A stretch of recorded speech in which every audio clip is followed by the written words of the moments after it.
যুক্তরাষ্ট্রের president Joe বাইডেনের সঙ্গে ফোন আলাপের বিষয়ে ভারতের প্রধানমন্ত্রী নরেন্দ্র মোদি তার এক্স হ্যান্ডেলে জানিয়েছিলেন, তাদের আলাপে বাংলাদেশ প্রসঙ্গ উঠে এসেছে। ভারতের পররাষ্ট্র মন্ত্রণালয়ও এক সংবাদ বিজ্ঞপ্তিতে কথা জানিয়েছিল, অথচ ওই ফোন আলাপের বিষয়ে প্রচারিত হোয়াইট হাউসের বিবৃতিতে বাংলাদেশের প্রসঙ্গ নেই। কূটনৈতিক পর্যবেক্ষকদের মতে সাধারণত শীর্ষ নেতাদের মধ্যে গুরুত্বপূর্ণ যেসব বিষয়ে আলোচনা করা হয় তার প্রতিফলন ঘটে আনুষ্ঠানিক বিবৃতিতে। ফলে সরকারি ভাষ্যে যেটা প্রকাশ করা হয় সেটাকেই আলোচনার বিষয়বস্তু হিসেবে ধরে নিতে হয়। এর বাইরে যদি একজন কোনো বিষয় তুলে থাকেন আর অন্যজন এই বিষয়ে একমত না হন, সেটি সরকারি ভাষ্যে উল্লেখ থাকে না। হোয়াইট হাউসের বিবৃতিতে বলা হয়, মোদির সাম্প্রতিক পোল্যান্ড ও ইউক্রেন সফর নিয়ে তার সঙ্গে কথা বলেছেন বাইডেন। পাশাপাশি আগামী সেপ্টেম্বরে অনুষ্ঠেয় জাতিসংঘের সাধারণ পরিষদের বৈঠক নিয়েও তিনি মোদির সঙ্গে কথা বলেছেন।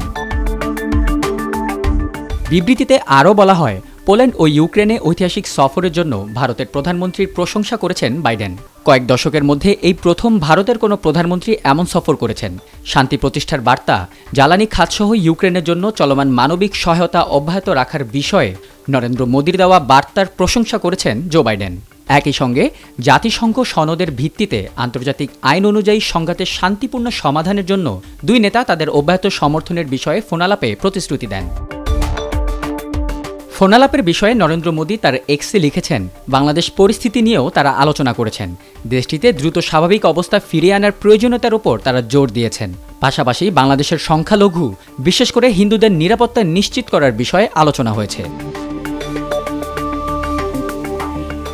অন্যদিকে ভারতের পররাষ্ট্র মন্ত্রণালয়ের বিজ্ঞপ্তিতে বাংলাদেশ প্রসঙ্গে বলা হয়েছে, দুই নেতা বাংলাদেশের পরিস্থিতি নিয়ে অভিন্ন উদ্বেগ প্রকাশ করেছেন। তারা বাংলাদেশে আইনশৃঙ্খলা পরিস্থিতির উন্নয়ন এবং হিন্দু সম্প্রদায় সহ সংখ্যালঘুদের নিরাপত্তা নিশ্চিত করার বিষয়ে জোর দিয়েছেন।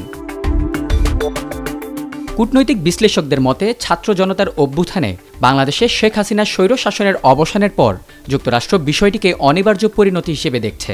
ডক্টর মোহাম্মদ ইউনূসের নেতৃত্বাধীন বাংলাদেশের অন্তর্বর্তী সরকারকে সর্বাত্মক সহযোগিতায় আগ্রহী যুক্তরাষ্ট্র। অন্যদিকে ভারত এই পরিবর্তন স্বাভাবিকভাবে নিতে পারেনি বলে মনে করছেন কূটনৈতিক বিশ্লেষকেরা।